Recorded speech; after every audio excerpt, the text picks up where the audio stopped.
എളുപ്പത്തിലൊരു മുരിങ്ങക്കായ കറി ഉണ്ടാക്കിയാലോ? അതിന് വേണ്ടിയിട്ട് ഒരു മൺചട്ടി ചൂടാക്കി അതിലേക്ക് വെളിച്ചെണ്ണ ഒഴിച്ച് അത് ചൂടായി വരുമ്പോൾ ഒരു 10 ചെറിയുള്ളിയും 2 വെളുത്തുള്ളിയും ചെറിയ കഷ്ണം ഇഞ്ചിയും കൂടി ഒന്ന് വഴറ്റിയെടുക്കാം. 1/4 ടീസ്പൂൺ മഞ്ഞൾപ്പൊടിയും ആവശ്യത്തിന് ഉപ്പും കൂടി ചേർത്ത് പച്ചമണം മാറുന്നത് വഴറ്റിയ ശേഷം ഒരു 2 മുരിങ്ങയ്ക്ക നടുവേ കീറിയതും ഒരു തക്കാളി ചെറുതായി മുറിച്ചതും കൂടെ അതിനകത്തേക്ക് ചേർത്ത് ആവശ്യത്തിന് വെള്ളമൊഴിച്ച് മൂടി വെച്ച് വേവിച്ചെടുക്കണം.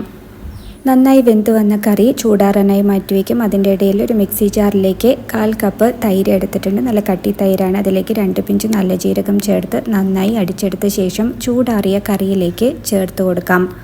ചെറു ചൂടുള്ള കറിയാണെങ്കിലും ഒഴിച്ചു കൊടുക്കാം. താളിച്ചെടുക്കാം.